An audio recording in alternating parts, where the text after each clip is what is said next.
On the table today, Five Nights at Freddy's is back with the Tie-Dye Series. The Tie-Dye Series. That's very odd. Hey everyone, this is Squirrel Stampede. Thank you for watching today, and I am Dan. We're going through the latest release of Funko figures for Five Nights at Freddy's, and they are all in dye of tie, different colors of swirl or bowling ball looks. They're very interesting. Also, a quick squeak peek at the new snaps and a few other surprises in this review. So, very interesting. We're gonna go see how you tie-dye a Five Nights at Freddy's guy. Squirrel Stampede! So tie-dye is the theme. Remember when Freddy was Frankenstein? Or when he was just really, really cold? But this time, he's tie-dye. And they chose kind of a pinkish tone for his tie-dye. Anybody know why they're tie-dye? Please place down in the comments. There they are, the collection. Tie-dye Freddy, tie-dye Foxy, Chica, Bonnie, and a special only at Walmart, Springtrap. I'm not really sure why Lieutenant Commander Data is here. He is an android, so okay. I guess that passes. These were just weird and fun, and I had to pick up the full collection, especially as we wait for the Funko Snaps Five Nights at Freddy's to slowly be filtered through. I've picked up a couple of those, but I'm still looking for the Freddy and Springtrap pack, and a Baby and Toy Bonnie pack would be fun to see too. So let's get this tie-dye Freddy out and continue on with the worst action figures that Funko can ever make with these. Meaning worst structurally reliable action figures from Funko. They look great, but they just are not reliable. Let's open up.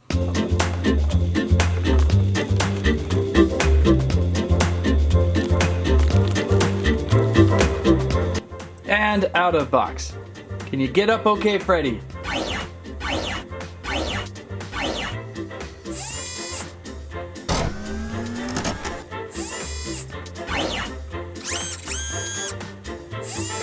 Well, he's doing okay, just needs a little bit of help with his left arm. Let's get that on attached for him. So they're still, after all these years, how many years have we gone through these? They're still going with these ball-jointed cuffs and how they're constructed, and over time, they're the worst. They always fall apart. Like I go to my bin of Freddy figures and I'm picking them up and all sorts of limbs and toes and legs are just falling off. You might as well just glue them together. I really wish they could advance the ball joints on these because they look so cool, don't they? They're some of the most descriptive, sculpted, beautifully looking figure, and then they have horrible bally joints. So there is tie-dye Freddy out of pack, almost looking like a bowling ball. Oh, sorry, Freddy. Yeah, the color pattern they chose with this one, kind of a swirl of pink, purple, red maybe. It has a bowling ball tone to it. I imagine this was the toughest one to match. Freddy usually a brown bear. A brown tie-dye would look just kind of odd, so they went with this tone, but it's certainly not the best tone in the series. I'll give it's nicely dyed of tie. Definitely feels swirly. I'm really guessing though the average fan probably keeps these in packages for collectible reasons, so if you were to keep them in package, they're gonna be fine. Almost makes me wish I did that. I should have bought one of each throughout the year so I would have this series that I can kind of play around with and then another series that I could have kept in nice, fine packaging, but you know what, who has time for that, or room, or money power for that? So that's Tie-Dye Freddy. So up next, whoever's left or right of Freddy. I get this confused all the time. Which side does Chica stand next to Freddy? We've got tie-dye Chica, and I think Chica's tie-dye works so much better. And probably easier to work with. Chica usually in yellow, tie-dye her up with a little bit of orangish red, and you got it. Let's get her out of pack.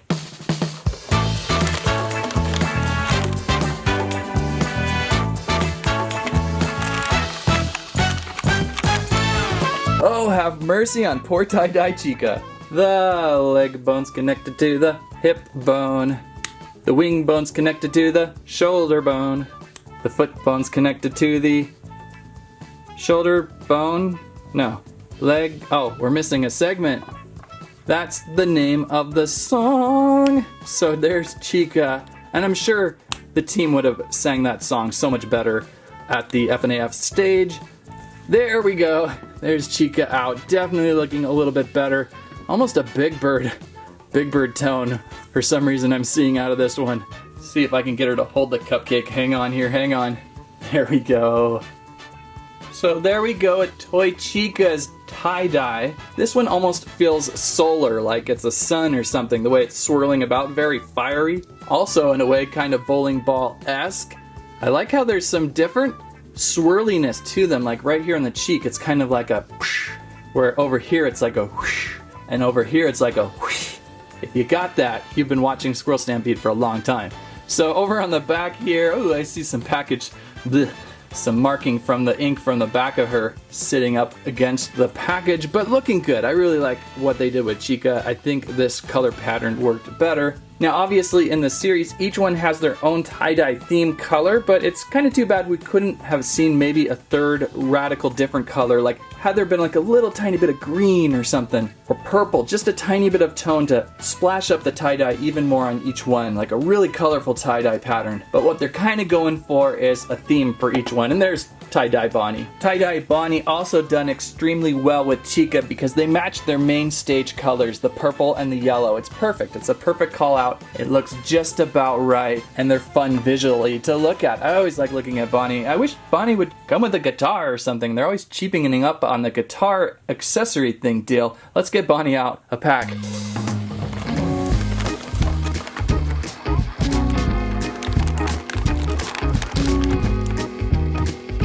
How you doing there, Bonnie? Yeah, as well as expected. Let me give you a hand here. The packaging sure doesn't help keeping these limbs on. Yeah, Bonnie is my favorite so far. They nailed Bonnie. Just a really striking tie-dye. Look at the deeper purple here, just kind of whooshing across Bonnie's chest. And just the face sculpt on Bonnie looks terrific. Really good with that. Just the swirls everywhere. A little more granite. This one feels the most tie-dye. I don't see bowling ball as much as I saw with the first two. This is good. Almost granite. Hey, by the way, remember the times when Bonnie was super fluorescent? We've sure seen a variety now over the years. So I gotta say, so far the tie-dye Bonnie is the best one of the group. Now on to the descendants of Five Nights at Freddy's, Lieutenant Commander Data in Star Trek The Next Generation packaging. This is so weird. Why is this here today? Because it's totally awesome. Type 2 hand phaser included along with display stand, tricorder, diagnostic testing unit. Data will keep these bots working. Let's get out a pack.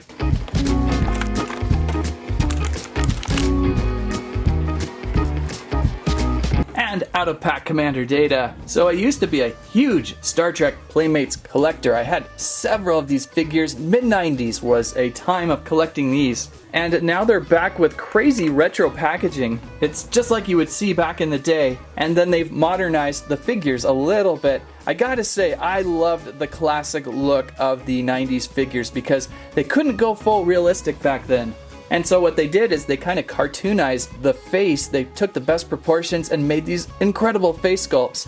Now they're going a little more detailed. I think Data did okay, though he has an eye blemish on that right eye. Some of the others are a little bit ultra real, so I kind of missed the way they looked in the 90s. They have, however, radically improved the articulation with these. Back in the 90s, the only way to sit down would be like, kind of like this. Your legs would be like at this weird angle, and now they fixed that. You can actually sit them down, which is important because Star Trek stuff is a little more just kind of like, you need human posing.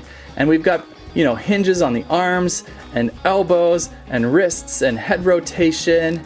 And ooh, they did not place a waist rotation. The classic 90s Data, I believe, had a panel you could open up and see his circuit board components, whereas this one doesn't, but it stands pretty well. And like the 90s figures, they've continued on with a wide range of accessories, which also make these fun. We've got a Starfleet display vase. We have a phaser for Data to hold on to, which I'm not exactly sure how with this little handle on it, and a tricorder, and this thing which Data used several times throughout the show, always finding weird things on the crewmates. So a probable descendant of the Five Nights at Freddy's crew here, Commander Data, also included oddly in this review today. Okay, there are two more tie-dyed characters. Who do we have next? Well, we're gonna have to go with Tie-Dye Foxy, one of my always favorites. Tie-Dye Foxy, kind of in a sky blue purple tie of dye. Over on the back, it looks more like a light blue red, like if you mixed a red and blue slushy icy together, but in actuality, it is a little more light blue. I'll have to check around from time to time at store to see if these change at all, but that's our Tie-Dye Foxy. Let's remove from pack.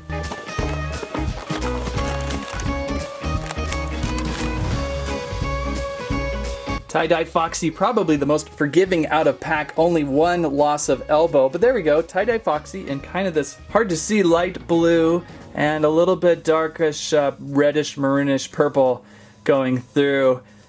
Not too bad. I mean, the maroonish purple, it's kind of like his underskin of Foxy there. This I think pulled off a little bit better than Freddy. You can almost feel like, oh, under the skin there, I see a little bit of the tone of Foxy's color, his reddish orange color, and then a little bit of this splash of blue on him. Whereas Freddy, I just saw kind of pinks, lots of pinks. So pretty good with Foxy. I want to play around with this this joint real quick. I almost thought it was a softer plastic. I say this almost every time. Oh, I think they've improved it. I think they improved it. And then it wasn't really improved. This almost feels like a softer cuff on Foxy. So I don't know, maybe they improved these. I would not be surprised in a year I pull this out off a shelf display or something and a leg falls off. But it's good to see Foxy. Yar, Foxy. That leaves one last character in the Tie-Dye series that I know of. There's always certainly more. Every time I do one of these reviews, someone in the comments says, Dan, but what about the GameStop Tie-Dye baby? They've got her too. And I'll be like, oh, come on. But I figured just a sample would be just fine. So there we go with Tie-Dye Springtrap. Also really well done with the color on this one. This is probably the most vibrant, the most fluorescent out of the group. Chica's close. Chica and Tie-Dye have these really bright colors. Let's get this one out and compare.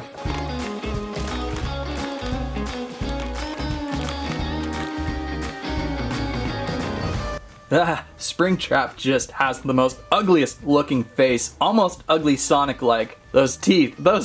But they're out of pack a very bright yellow and kind of mushed, drabbed over Tie-Dye. The color is cool, but maybe out of the group, the worst Tie-Dye. Meaning I don't really see the swirls or the patterns that you see with Tie-Dye. I just kind of see Springtrap's core color as a bright yellow with a muddy green kind of rubbed onto it, but not really swirled onto it like you would see with Bonnie. Like, look at Bonnie, you can see the swirls going through. You don't really see that with the Springtrap, but we all know Springtrap's a little bit odd, so that's probably the case. Probably a little bit harder to pull off with that bright color as it is. Still cool to have in the collection. So there is the grouping, and with everyone together, Freddy is starting to look better. Freddy by himself looks kind of odd. The reddish pinkish color just doesn't pull right. But once you start adding characters into the group, you can kind of feel like his color is looking significantly better, especially when standing next to Commander Data, of course. And then we've got Foxy over here, and move the cupcake there. So as a collection together, they're really quite striking. They're really quite fun. They themed them really well together. Again, very odd that they're doing this. Was this a skin overlay I wasn't not aware of in gameplay? Let me know. Or was this just kind of a fun thing that made these figures look extra really cool? I've got like a really nice rainbow pattern going on right now too. It's just cool. It's just weird and cool. And I think if you're a super collector of this series, you'll want to pick them up. But if you're a casual fan, pick your favorite character. If I was a casual fan and just wanted one, I think I would go with Bonnie. I like what they did with Foxy, but he's hard to see on the table. But it's a fun collection, fun out there, and it keeps me fulfilled until I can figure out the Five Nights at Freddy's Funko Snaps. And I kind of wanted to tease a snap today, as I'm really curious how these are going to work. This is Foxy, one of my favorites to go to. These are still vinyl collectibles, so that's kind of in the same realm, still from Funko. And there's a pretty good launch collection to start with. I actually found Chica with a storage room about a month and a half ago, way before launch date, which is interesting. Launch date is supposed to be the end of October, but I think it's been pushed a little bit into November. I have found so far Foxy and Bonnie at Walmart about the end of October, but some of these double packs are a little trickier, a few weeks out on Amazon. So stay tuned, and as you can see on the back, there is some fun mix and match. Which character will you create? Maybe a little bit easier than what we see with the action figures, because these typically will fall apart. I'm hoping that the snap system is a little stronger. So let's get Foxy out. And Foxy is out in pieces. So what do we have here for this newly minted series? The brand new Funko Five Nights at Freddy's Snaps. There's Foxy's head, his legs. I see some weird snap attachment point. Kind of wondered if these were going to be magnetic or what. Arms and legs, faceplate, a couple faceplates for Foxy. So we got kind of like a general Foxy and then kind of a jump scare Foxy maybe. Probably could have gone a little farther with the jump scare face, although with the face removed, maybe that's what you're going for. Okay, so let's build a Foxy. There is his lower legs and body, and we'll place on, I don't see a hip thing, so we'll place down this piece next, I think. Pretty simple. And well, they just snap right in and rotate. It's not like a magnet. I kind of thought maybe they'd be using magnets, but they surely snap in. You can even hear it on removal, more so on placing together. Very interesting. I really hope this is long-term use okay. Something that really holds together more so than the ball joints of the figures. And it kind of feels like it can. It kind of feels strong. Kind of feels like they developed something for the long run. It will be curious to see how long these go. They're pretty neat, and I think I just realized I put on his body torso upside down. So you can do that too. Whoops, let's get this right. There we go, that feels so much better. His thumb was in upside down position, his claw was in the wrong spot, his hook was in the wrong spot, things were looking so odd. Alright, so let's get down the head piece here. And again, the head, I guess, is kind of like a jump scare almost with the eyes popping out of his mechanics. That snaps down pretty well. Curious now, can you snap a head down to his pants? No. The body looks to have, we've got male components here and the body seems to have female components, so you can't really do that. But there we go, there is Foxy, and we get to pick a face. Let's not worry about the eye patch flip up, let's work with this one. And this one is just a post. It's not really a click like the body. Too bad, I would have liked to have seen the click like the body. So pretty good with the first look at a snap for me. I like that it's kind of like a mix between, say, a figure, an action figure, and maybe a Funko Pop in a way, that Funko larger head style. Kind of looks good on these. I typically don't like the large head style, but on these I think it's going to be okay. And the mechanics are good so far. We've got fun rotation at the snap points, we do have rotation at the shoulder points, and we can switch a head out, which is kind of fun, especially when we get more characters and more faceplates to switch out. And the signs are kind of funny too. We've got an "It's Me" sign, if I can get him to hold it. His grip is really tight right now. There we go. It's me. This is very Looney Tunes-esque. Actually, I think Foxy is the only one with a sign like this, which is kind of unfortunate. I would love to see more signs. It's just kind of funny. They're like talking to you that way. So that is a quick teaser of the snaps. Hope to get a bunch more here in the coming few weeks. Some of them, like Chica down below, actually have a little playset corner, which is pretty nice to have a little corner to place them in. So what do you think about the tie-dye series? Pretty interesting, a little less skeletal, a little less freaky, just a little bright and cheery. If you liked today's video, please give us a squike, a squirrel live, and a squamment. What was your favorite tie-dye character of today? Thank you so much for watching. That's what I have to say about that.